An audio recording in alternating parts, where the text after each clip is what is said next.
Ja, tore, auväärne konverents. Kuigi kokkuvõtet siin ei ole, pigem see on start ühele uuele uurimisele. Mina olen küll huvitatud, samuti meie ususõnastiku töörühm tunneb nüüd juba tõsist huvi selle vastu, kuidas on arenenud, kujunenud Eesti katoliiklik usukeel.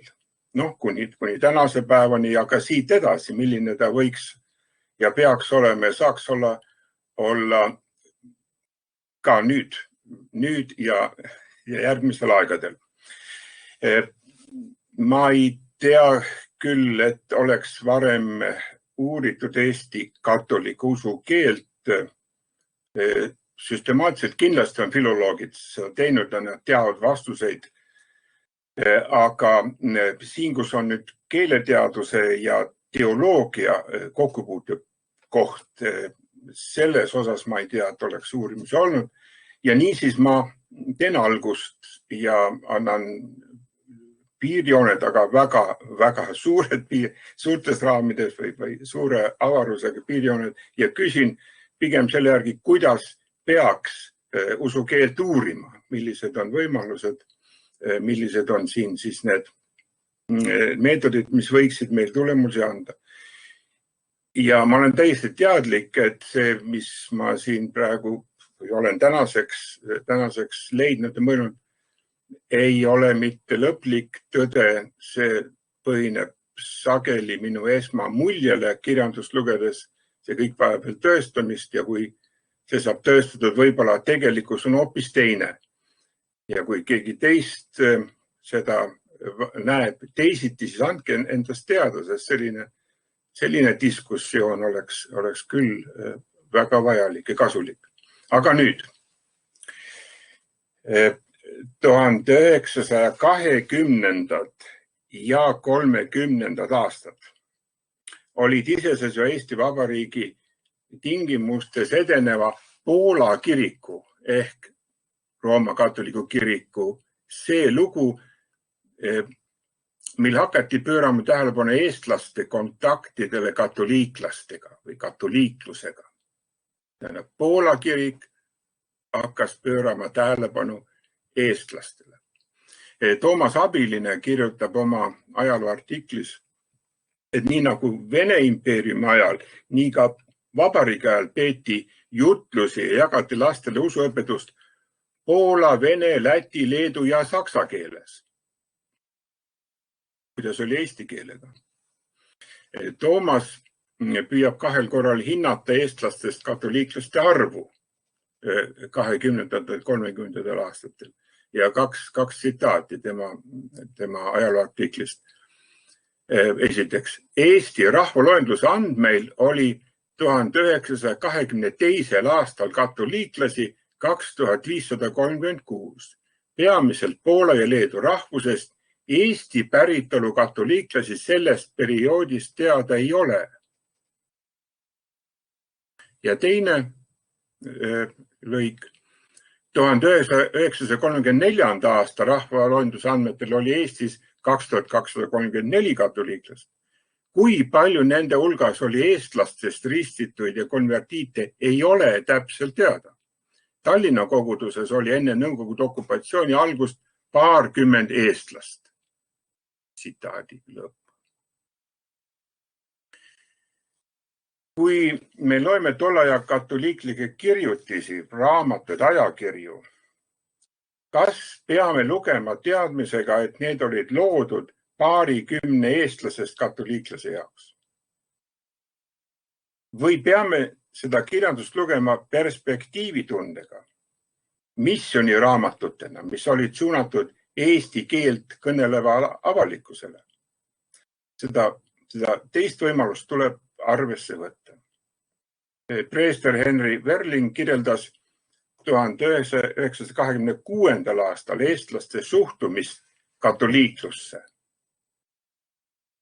Tähendab, see on see aeg, kui ei olnud teada veel ühtegi eestlasest katoliiklast.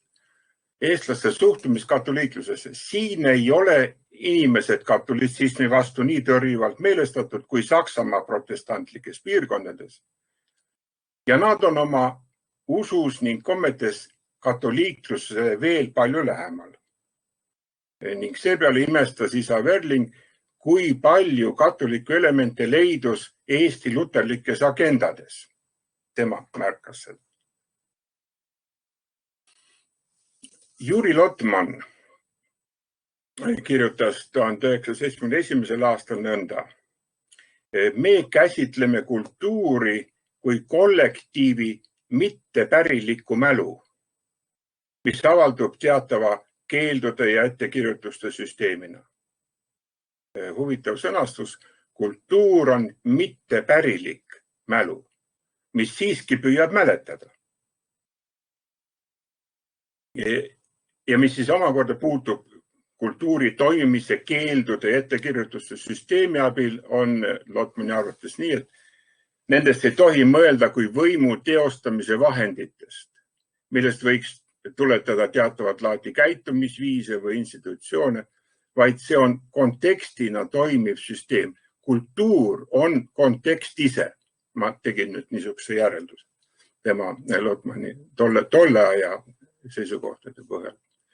Kultuur on erinevate tekstide ning tekstifunktsioonide summa.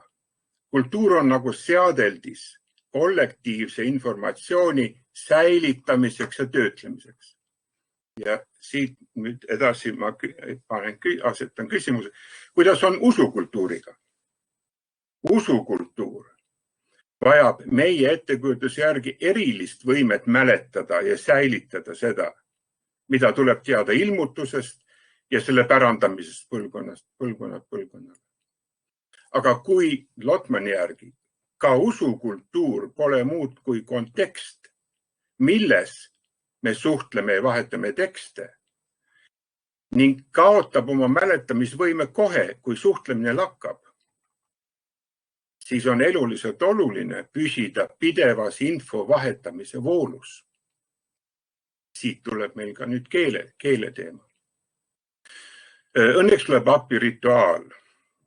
Kirikute juures juhul, kui sõnu napib, mitteverbaalne keel, mis kannab tähendusi ilma sõnadeta, mitte täielikult, aga osaliselt ikkagi, ja lubab seetõttu luua uusi sõnastusi vastavalt kultuuri kontekstile.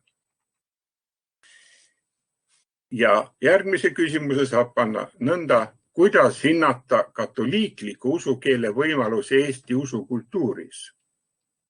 Kus ja kuidas leiab katoliiklik usukeel kasutamist? Jällegi Lotmani järgi on ilmselge, et kui kultuuri konteksti lisanduvad uued tekstid, uued märgid ja väljendusvahendid, nagu antud juhul katoliikliku keele ja kirjanduse uuesti sünd 20. sajandi esimesel poolel, siis muutub kultuuri kontekst ning muutub ka kultuuri toimimise süsteem. Uute tähenduste lisandumisel kultuuri muutub mingil määral ka juba olemasolevate märkide süsteem, võib-olla mikroskoopiliselt ja vajumärgatavalt, kuid ikkagi muutub. See muutus on vältimatu, lausa instinktiivne, sest elav kultuur ju soovib mõista ja aru saada maailmast, millest ta koosneb. Nüüd isa Werlingit veel kord meenutades, tema sõnade kohaselt oli eestlastel huvi katoliikluse vastu olemas, et seda sügavamalt mõista, selle süsteemist aru saada. Nüüd seisab siis uue märgisüsteemi maaletoojate ees otsustab, et uus tulija, uus tulnuk peab kohanema ja omaks võtma need keelud ja ettekirjutused, mis selles süsteemis on, mis hoiavad koos seda kollektiivi mittepärilikku mälu. Kui tulija kohanduda ei taha või ei suuda, siis ta sülitatakse süsteemist välja. See on juba ju teoreetiline teadmine meil olemas. Enese arusaadavaks ja vastuvõetavaks tegemisel on mitu teoreetilist võimalust. Ma nimetan kahte, üks on lootusetu juhtum, teine on lootustandev juhtum. Lootusetu juhtum oleks keele kehtestamine jõuvõtete abil. Paraku on iga valitsev kirik seda aeg-ajalt üritanud. Häda on aga selles, et kehtestaja institutsiooni jõujooned ei jää kauaks püsima. mõne aja möödudes ei mäleta ka see kehtestaja enam, mis oli asja mõte. Ja teisest võimalusest rääkida võib nõnda, et püsivam ning dünaamilisem meetod on sisse sündimine kultuurisüsteemi, niinimetatud inkarneerumine ning soovitud tulemusse saavutamine seestpoolt, pakkudes mõisteid tähendusi kogu kultuuri jaoks, kultuuri viljastades, mille järel hakkab kultuur end tähendusi tõlgendama enda jaoks, paljundama, säilitama ja siis ka edasi kandma. Eesti usukeel, see on üks vajalik praegu selline ekskurss, et mõista, kus asub siis nüüd meil katoliiklik usukeel. Eesti usukeel üldiselt oli 20. sajandi alguses arenenud mitmes konfessionaalses suunas, millest olid mõjuandvad luterlik, õigeusu ning vabakoguduse vennaste koguduse keel. Need kolm minu meelest olid peamised mõjutajad või kujundajad. Teatavasti kandis luterlik keel endas saksa keele mõju, õigeusk venestamise keelepoliitikat, aga selle kõrval osutus otsiv ja kiiresti muutuv vabakoguduslik rahvalik keel küllalt elujõuliseks. Ta sugenes külakogukonna suhtlemiskultuurist. Keeleuuendus ja omaenese originaalse kirjanduse loomine on oluline just uutele usuliikumistele, uutele tulijatele. Need uued usuliikumised olid 19. sajandi suurte Anglo-Ameerika ärkamiste tulemus ja mõne aastakümnes hilinemisega jõudsid ka Eestisse. Selle taga oli enamasti ülemaailmne konfessionaalne võrgustik koos finantsilise abiga nii nimetatud missionimaadel. Nii et me mõistame suur osa kirjandusest, nii nagu tänapäevalgi, väärtkirjandus on ju fondide poolt toetatud. No nii oli ka nende uute usuliikumiste kirjandus Eestis ka suuresti toetatud väljast. Eelduseks loomulikult usuvabaduse tagamine riigiseadustega. Nüüd 20. sajandi katoliku kiriku jõudmine eestlaste juurde liigitub just niisuguseks tulijaks, kuigi ajaliselt ühena viimaste hulgas. No, me räägime 20. aastatest. Teised olid juba kohal. Uute usuliikumiste üks olulisemaid eneseväljenduse kohalikus kultuuris oli kirjasõna. Kõige kiirem ja mobiilsem vorm oli ajaleht ja ajakiri tollel ajal. Nii nagu on kirjutanud kirikuloolane Toivo Pilli usulise ajakirjanduse kohta 20. sajandi alguse Eestis, ta ütleb, ajakiri oli usuliikumise identiteedi kinnistaja ja õpetusliku ühtsuse looja, ehk siis, nagu ta ütleb, paberist kantsel. Ja veel üks statistiline ülevaade sellest, kuidas siis seda usulist ajakirjandust toodeti. Enne 18. aastat, 1918, ilmus Eesti Liivimaal 21 eestikeelset vaimulikku väljaannet. Neist 7 jätkas ka Eesti Vabariigis. Nüüd aastatel 1918 kuni 1940 oli Eesti Vabariigis 111 vaimulikku perioodilist väljaannet. Ja nüüd ühe aasta lõikes, siin on arvutatud, et aastal 1918 oli neid 5 erinevat väljaannet, siis arv kasvas pidevalt, stabiilselt, kuni aastaks 1936 saavutati maksimum 52 eri-nimetusega.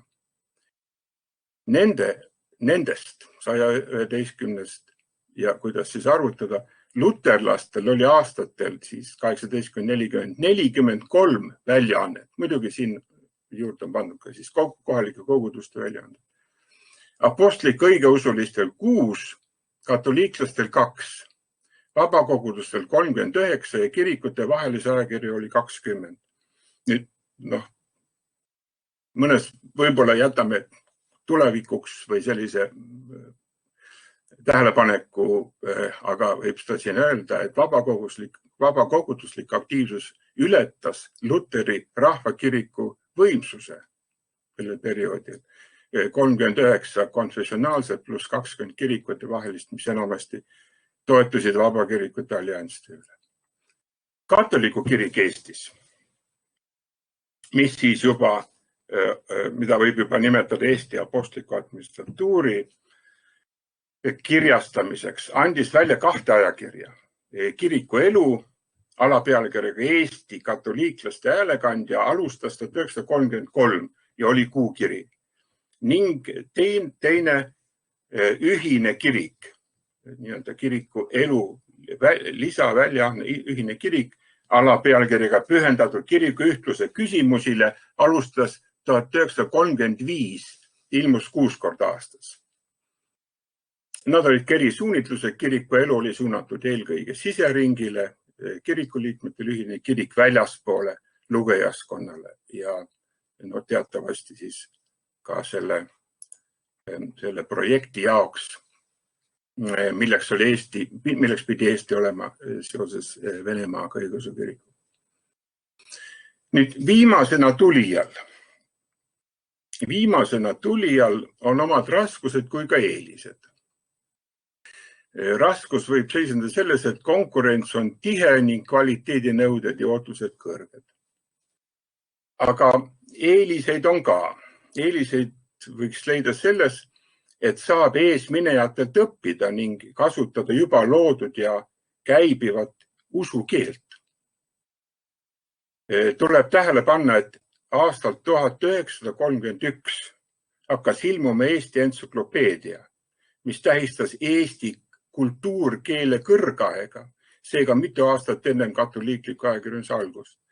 Eesti entsüklopeedia esimeses köites, see mis oli 1931, on defineeritud rida katoliku kirikule omast terminoloogiat, nagu näiteks absolutsioon, akolüüt, ambon, angelus, apostlik suksessioon, apostolaat, antifoon, armuvahendid.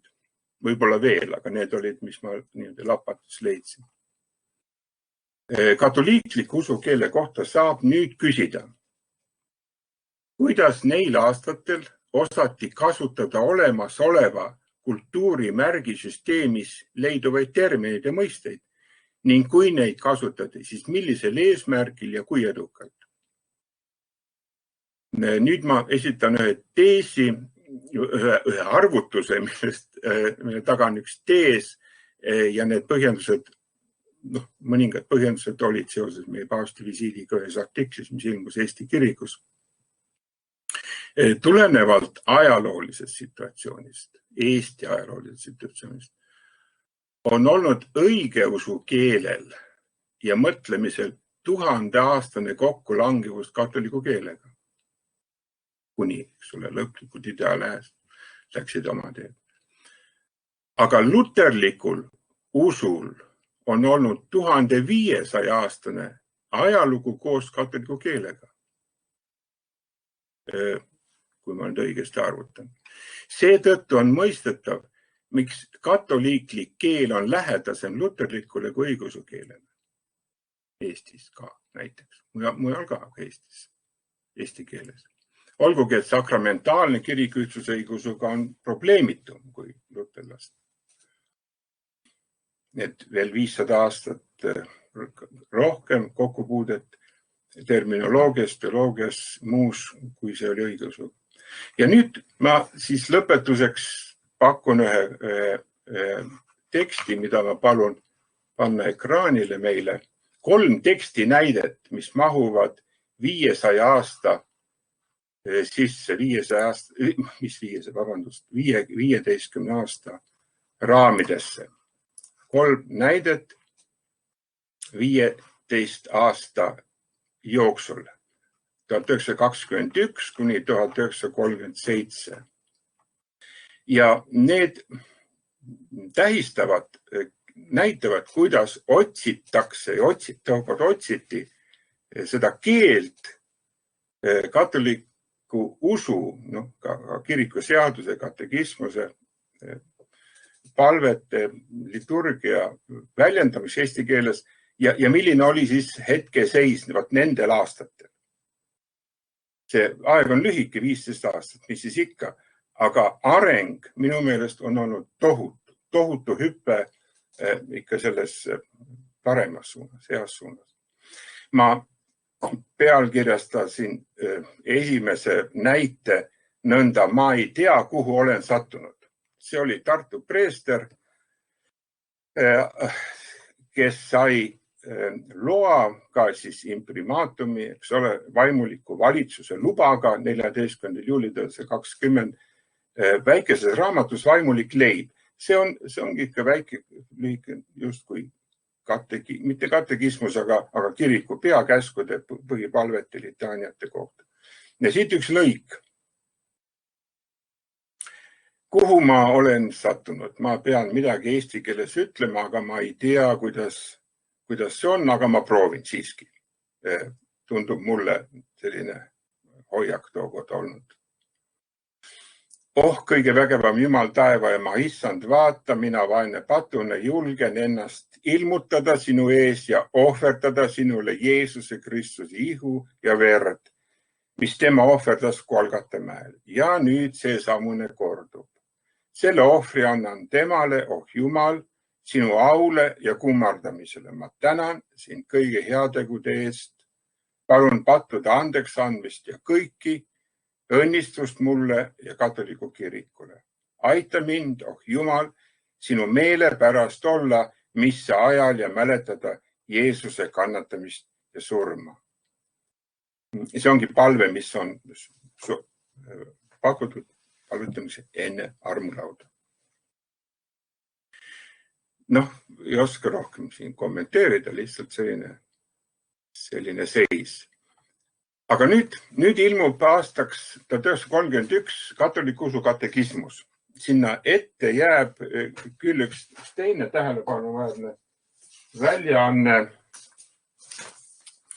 Mul on sellest koopia, aitäh Toomasele.